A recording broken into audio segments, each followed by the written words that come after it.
Palagi na lang bikutan exit, tangin na cause ng traffic. Sukat exit malabo, hindi ito cause ng sukat exit. Minsan na traffic ka tuloy. Ayun, may nasiraan, sabi na nga ba eh, kanan.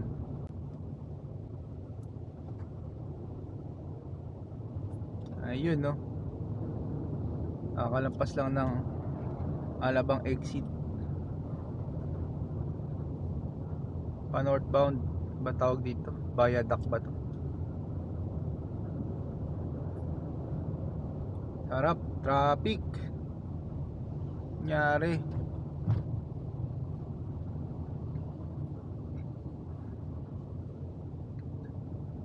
Pusta ko all in. Pati bahay, pati kotse. Gawa to ng bikutan exit.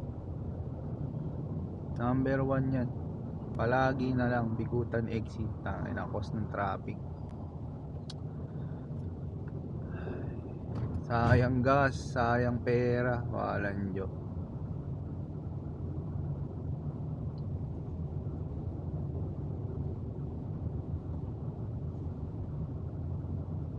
May nangyayari na naman sigurado sa may bikutan.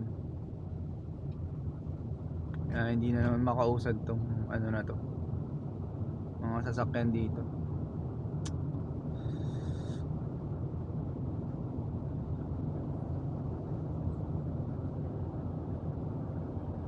Dapat gantong oras walang traffic ah. Launa. Ano ngayon? Miyerkules.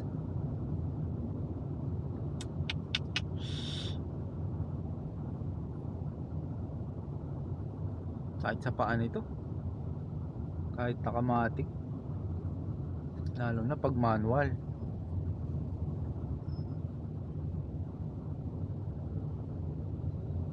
Masarap pag manual eh, kaya lang sumasakit yung kaliwang tuhod ko pag traffic.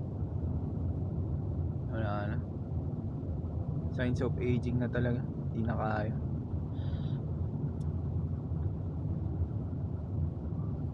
Sa matic masakit pa rin to sa paa eh. Stop go, stop go. Malamang sa malamang to bikutan exit na naman to, kung hindi man may nasiraan.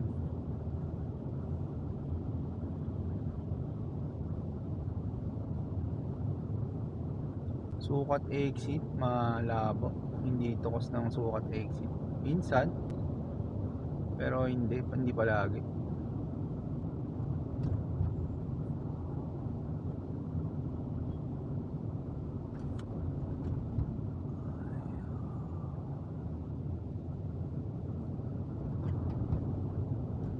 Ayun, may nasiraan, sabi na nga ba eh, kanan, truck.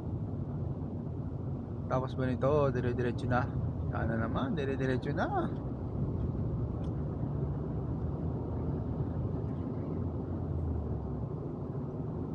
Ayaw pa akong pasingitin ng truck. Gusto ko na mag-overtake, hayop. Bagal naman itong truck na to. Ay, shocking na yan. Tangina mo. Kakanan na ay, meron pa isa dun oh. Dalawa na yung nasiraan. Problema, traffic pa din oh.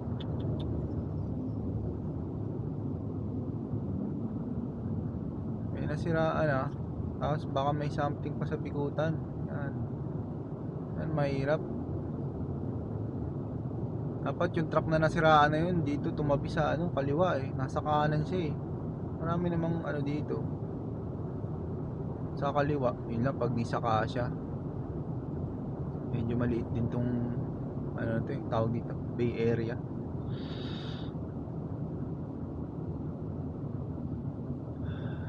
Ay nako, wala tayong magagawa.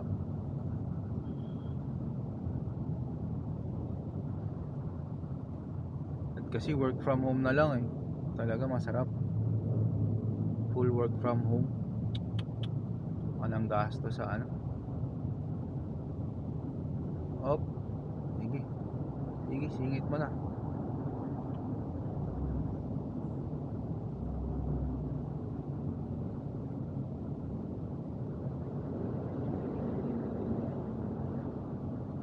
Na traffic ka tuloy.